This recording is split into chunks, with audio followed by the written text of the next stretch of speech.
to the republic for which it stands, one nation, under God, indivisible, with liberty and justice for all. Thank you everyone for coming. Stu wants to make a motion to adjourn now, so we can watch it. Support. I'm in favor. Adjourn. Roll call, please. Mayor Barbara Yaki, Here. Mayor Pro Tem Bob Tanis, Here. Commissioner Tom Blum is excused, Commissioner Stu Davis, Here. Commissioner Joe DeLuca, Here. Commissioner Al Ramirez is excused, Commissioner Lou Stempien, Here. City Manager Craig Horton, Here. and City Attorney Robert Siebert is not here, and Attorney Howard Schiffman here, Yes. and Wade Trim Professional Planner Caitlin Haven. Here. Thank you. Wonderful. I understand we have an addition to the agenda. Yes. What's that? Item number F under new business, it's going to be the Hispanic Center's gaming license. Okay. With that, is there a motion to approve the agenda? I move we approve the agenda as modified. Including, Support. hold on, including, Including the payment of $4,871,000. Million. Jumping the gun. Who said it's modified? who said it one time? Want to finish? Yeah, go ahead. $4,871,865.17.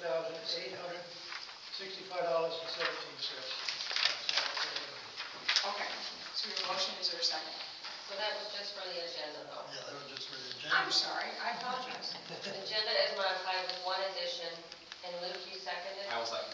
Thank you. Okay, all in favor? Aye. Any opposed? Motion carries. Now, Stu, I'm sorry. Yeah, I thought so, but I wasn't. I move we approve all the consent agenda items and minutes, including the $4,871,865.17 in taxpayer money. Support. Okay, roll call, please. Davis? Yes. DeLuca? Yes. Excuse me, Tanis?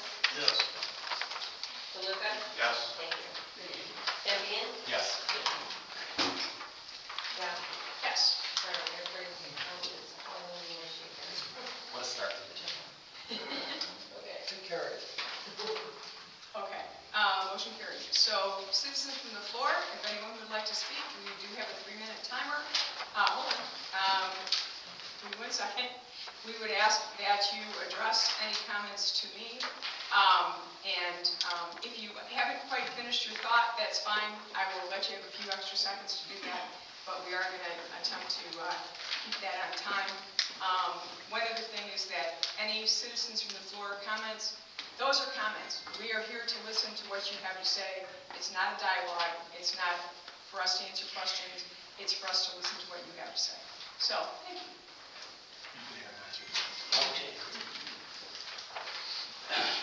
Charles Bodway from 250 East First Street. A couple things I want to bring up. My old parents' property sitting here. The house was torn down 2-3 years ago, maybe 4. And I thought at one time it was supposed to be another house built on that. It looks pretty shabby in that property. It's just been sitting there empty, no work has been done. I'm just kind of throwing it out there what we can do that was 445 West 4th Street. Is that the corner? Pardon me? Is that the corner? No, that's right by the elevator. 2 houses up from the elevator. Another thing too is the elevator itself. Has that been sold, and is that property is that the zoning issue of that being a commercial, or is that a residential property? Do we know? You're talking about what was The Gibbers. Okay. You know what? I do have some information in regard to that property, so, Okay. Charlie, if you want to talk to me afterwards, I'd be Yeah, happy to talk to you. I'm just kind of curious on that. Another thing too is I just want to bring this up too. East First Street's getting to be a racetrack from Elmont Avenue to Van Dyke. Ongoing traffic just from the way they turn that corner all the way down through there. We have a park there, and I know it's getting to be winter time. The summertime, there was a lot of people driving through there. And people are in there at the park having a hard time getting in and out of there because the people are just driving like really sporadic. I just want to bring that up because it's getting to be monotonous. Even at night, it's doing the same thing. I mean, you hear diesel trucks go by there just like wide open. So, just thought I'd bring that up a little bit too. Just a safety issue back that way. All right, thank you So, very thank much you. for your comments. Yep. Anyone else like to speak?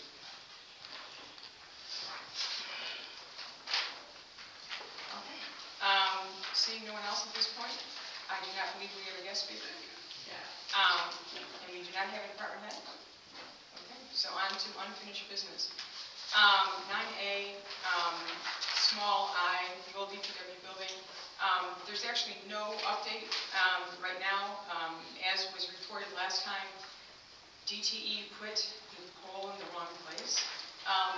And so we are attempting to get DTE to move the pole to put it in the right place. So until we can do that, that is our holdup. So there's no real update on the DPW building. In regard to the tower, Caitlin, I think you're up, right?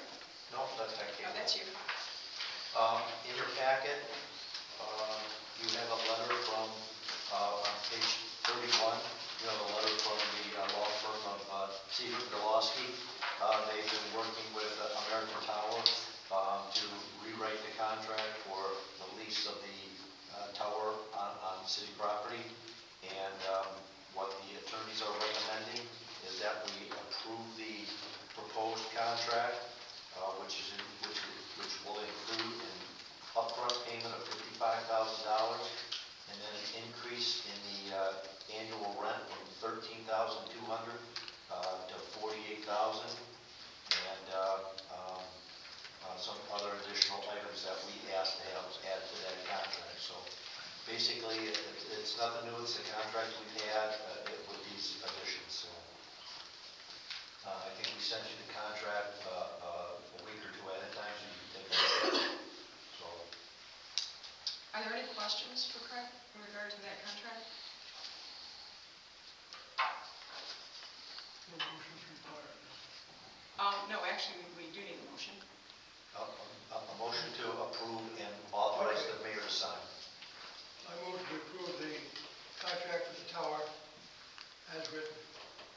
Is it perhaps the proposed First Amendment of ground lease agreement / American Tower? Yeah, okay, if you want to hold tight. Okay, so we have a motion. Is there a second? I'll second it. Give Mayor Pro Tem. Okay. Roll call, please. Davis, Yes. Stempien, Yes. Candace, Yes. DeLuca, Yes. Yaki. Yes. Thank you. Okay. Next, 9B, amendment of rezoning motion for minutes for city commission meeting from September 2nd. There was one line of text that was not stated that apparently we need to state. So if you look at the memo on page number 32, the planning commission minutes were correct in noting that it says, in all other uses allowed in R2 single-family residential zoning district, and the city commission, that was left out. And I highlighted those, and our attorney is in the process of writing an agreement to be able to have the owner of the home sign to put it on the title, like we talked about in the deed. So in order to have that correct, the attorney asked us to have this re-motioned with the motion that I have suggested in my memo on 32. Basically, to make sure that the city motion matches the planning motion. Correct. So if someone would be interested in making that motion, on page 32, about 3/4 of the way down, there's some language, if anyone would like to do that.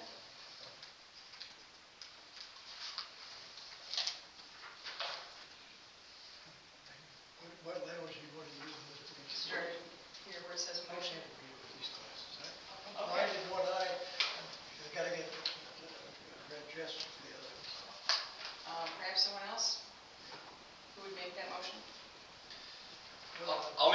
to amend the motion in the minutes of Tuesday, September 2nd, 2025 regarding rezoning parcel number I-19-66-300-00000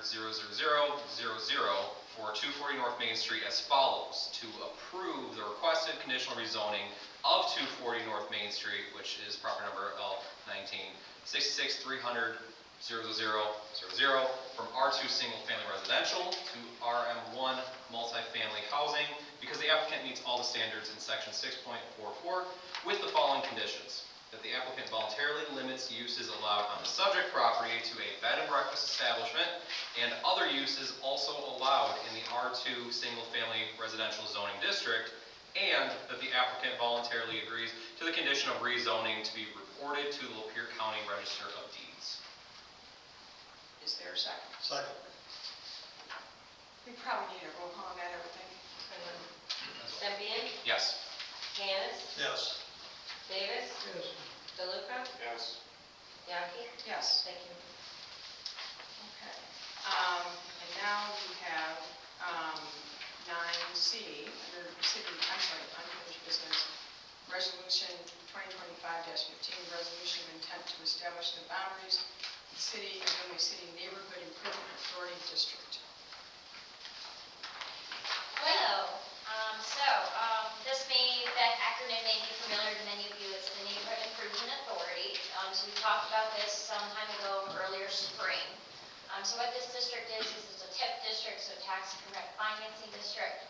Essentially, it encompasses everything outside of the DDA. What this is doing is not increasing taxes, but instead taking councils that are already currently levied. So for example, Lapeer County already has a certain percentage of your property tax that goes to them. We are capping that, so they're not receiving any additional for the 30-year period that this TIF district would be in effect. And instead, as property increases in value, and that is more taxation, that amount of money is then put into this TIF district. So that is a way that a lot of downtown development authorities, this is how they function, this is the same way, other than the Neighborhood Improvement Authority isn't just about economic development, it's also about residential growth and maintaining our neighborhood areas. So it's a more encompassing district. And so this is the first step in the process. This time with our different notices, we're also proposing that we're going to be adopting our NIA plan and TIF plan. So that's something that includes all the finances that, as far as expected projection of revenue capture, but also includes a list of tentative projects that we hope to complete, and that's why we're establishing this district, to help us pay for infrastructure, to establish sidewalks, things of that nature that improve our quality of life here in Emlyn City. So this is the first step.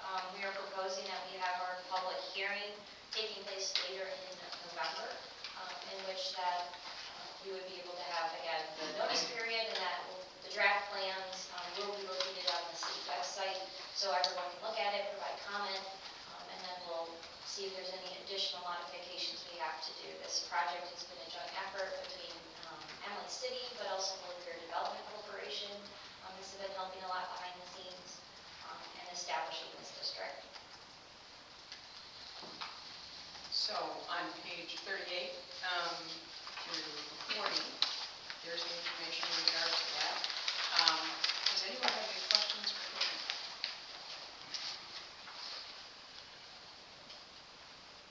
So we'd be looking for a motion to approve the resolution as stated on the top of page 38. I make a motion that we accept the resolution of intent for establishing the boundaries of the City of Imlay City Neighborhood Improvement Authority District Resolution 2025-15. Support. Roll call, please. Sempian, Yes. DeLuca, Yes. Candace, Yes. Davis, Yes. Yaki. Yes. Thank you. Thank you. Okay. So next, we go to new business. Caitlin, I think this is you again. Yes, it is. And number A as well as B are related to one another, so my description will kind of play with both of them.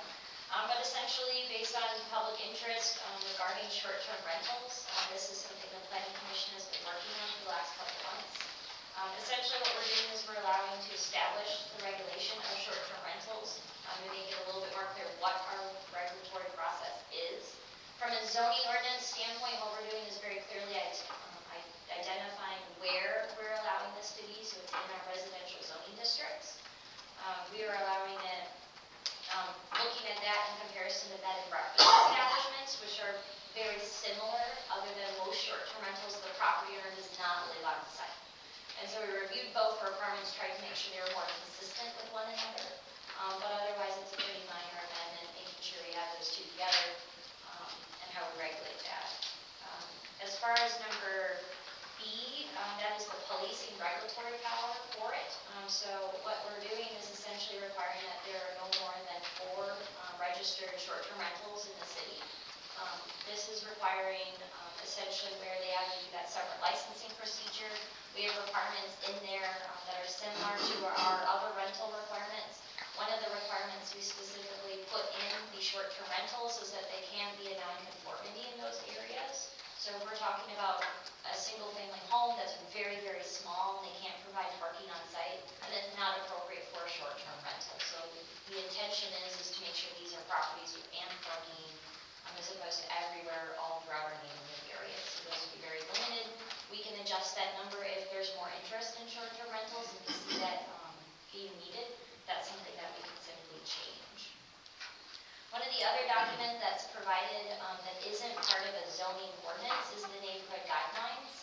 So this is a couple-page document that just kind of verifies that stays at the short-term rental, that we can change whenever we see fit to make sure our visitors to our community have an understanding of how we operate. So we have like snow removal guidelines there. We talk about when trash pickup is, things of that nature. So hopefully they can be a good steward of our neighborhood, be a little bit more seamless with us from a community standpoint.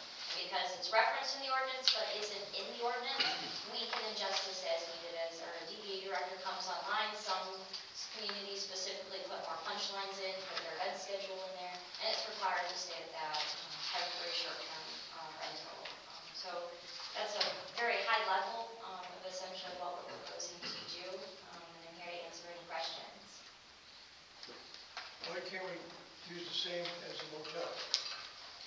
That was an option, that you could consider a motel, which would only allow it in our business district. However, there was interest to allow short-term rentals in a limited capacity in our residential.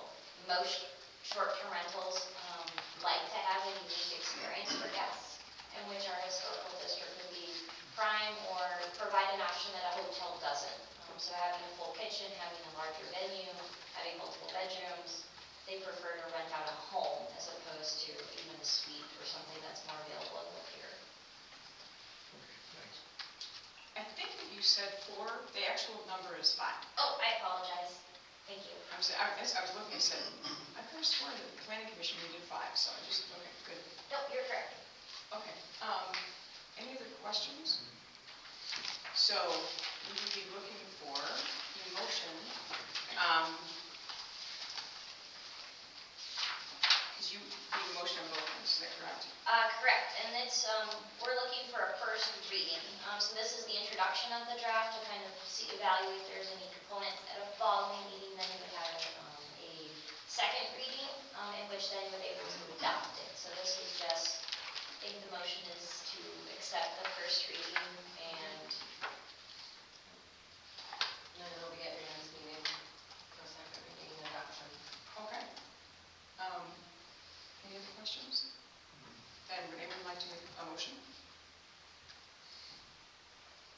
I'll make a motion and move to accept the first reading zoning ordinance text amendment to Article 1, Division 2, definitions, Article 2, Division 2, residential zoning districts, and Division 3, commercial zoning districts, and Article 5, Division 4, special land use.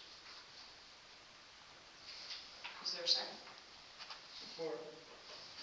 Roll call, please. DeLuca? Yes. Davis? Yes. Tanis? Yes. Stempien? Yes. Yaki, Yes. thank you. So, but we also need a motion regarding the first reading of code of ordinance. Is that correct? Correct, this is establishing a separate license associated with it. So one of the things that's in the police power ordinance is specifically talking about on-site parking. Because it's not in our zoning ordinance, this is not something they can request a variance for. You either have the parking or it's not appropriate. So, Okay. I was gonna make a motion. that's all right. I was gonna make the motion. Okay. I move to accept first reading code of ordinance 116.00. Support. Okay. Roll call on that, please. DeLuca, Yes. Cannis, Yes.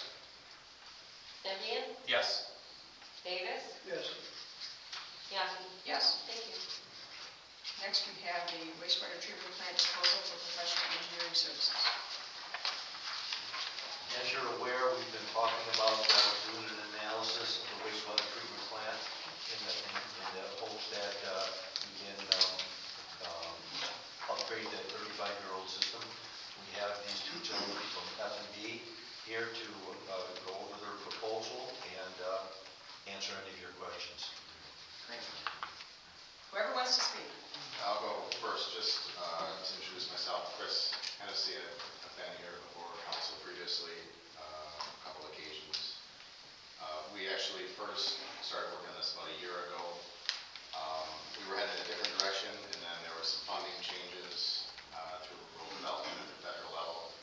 You've actually previously approved this proposal, but we've taken our time and patience and the funding in here. I'm happy to let Craig explain a little more about that. It's not necessarily city funds, it's coming from Pier Development Corporation for some site selection. So what our intention, I'm going to have my colleague Nate kind of explain the proposal, and then we can go through some process questions afterwards. Does that work for everybody? You want to come? Sure. Thank you, everyone. So I guess the goal of our proposal, as Craig mentioned, is to look systematically at your wastewater treatment plant and identify improvements that may be necessary to accommodate the current and future needs of the city here. We want to be able to set you up for your 20, 30-year life as you grow as a city. And the first step of that is take a look at your historical flows and loadings and developing an understanding of what has been and what will be up and coming in the future. On top of that, we'll work closely with the DPW in evaluating the existing infrastructure and taking a systematic approach to identifying alternatives to address the current and future needs of the wastewater plant. In preparation of those, we'll prepare a project planning document that can be used for both CW, SRF, Clean Water, State Revolving Fund application, as well as a USDA RD application for funding. And that's really just so that the city can secure the most applicable funding and reasonable funding for the city to implement these improvements in the future. So this proposal incorporates everything to do with evaluating the wastewater treatment plant, projecting future needs, analyzing alternatives, and then preparing both of those funding applications for the city. What's the life of this thing we're looking at? The life of things, we look 30 years out, at least, in terms of projecting. Hey, but- When we're done, how long before we have to do something again? The goal would be 30 years. Okay. Any other questions? I just mentioned, you can say it too, when this was essentially previously proposed to the city and then passed, that there were some adjustments made. We were hoping to work with a local industrial user, so we've changed kind of some of the scope of it, and they're no longer part of the long term, but there are other potential properties that we know are being looked at with site selection dollars. Out on Southwest corner. 425. So we want to look at that potentially as an addendum as well. We may see if that comes up, but I'll let Craig kind of go into that if he wants to. But those would also be potentially the site selection dollars that are coming from the state to the Lapeer Development Corporation. So our goal initially on this, we were working at USD Rural Development. We were working through what's called a pre-planning grant, EPG grant, which is going to cover a sizable portion of this. As I mentioned that. What you're doing then, Will, is support the growth? Yeah, I mean, 100%. Okay. That answers that, but I just wanted to mention, we had to go back, we went back to the drawing board to shift where the funding was coming from, but still the goal is to not have the city expend its funds for this work outside of its existing wastewater treatment plant. And again, as you see on page 51, the cost of this agreement is $48,000.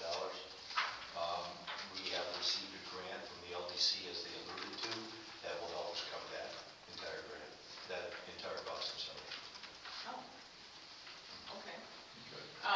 So, at this point, you would be looking for a motion to approve the proposal from Weiss and Vanderbrink in regard to their proposed work, as indicated in the documents. Is there anyone who would like to make that motion?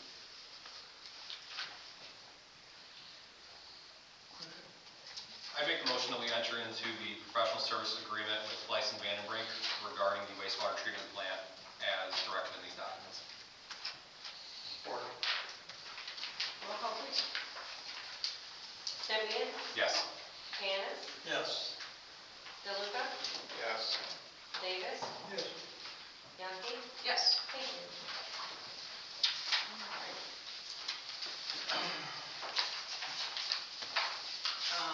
Next, we have the parade permit for Indian City Schools. Again, that's just to have the younger kids wear their costumes and parade up and down the street there. So, Is there?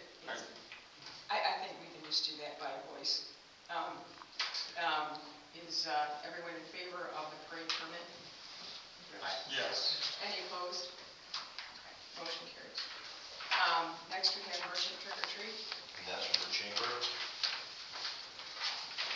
Vicki, would you like to speak to that, or If you have any questions, just explain it a little bit more? So last year, they closed down Third and Elmont, which I was a little nervous about, but it ended up working out really, really well. And the only complaint we had was everything was kind of disconnected. So what we're gonna try to do this year, instead of packing everybody that is in the outskirts into farmers market, we're gonna line them down the middle of Third and Elmont, if we get approved to close down roads. And then it'll just all flow better. And the hope is to get as many outside businesses to come in downtown, because I personally don't care for the safety risk that it poses now. Any questions? I think it's a good idea, because that way it saves all the people driving cars all over town, Right. trying to get to all the other businesses. So I think it's a really good idea to get everybody in town. Okay. All in favor of this parade permit? Merchant trick or treat permit, excuse me. Aye. Any opposed? Hearing none, motion passed. Thank you. F is the Hispanic Union license. Again, the Hispanic Service Center was awarded some carved paddles for use in the kitchen and to use as a raffle. When they went to set up the raffle, they were told by the state licensing committee that they had to have approval from this body to be able to hold the raffle in the city. So Ashley brought this down and asked if we would approve this so that she could move ahead with the raffle. Any questions? This is only for just this raffle, right? Just this one time.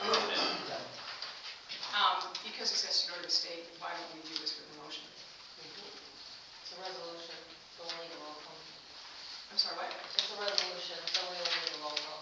Okay.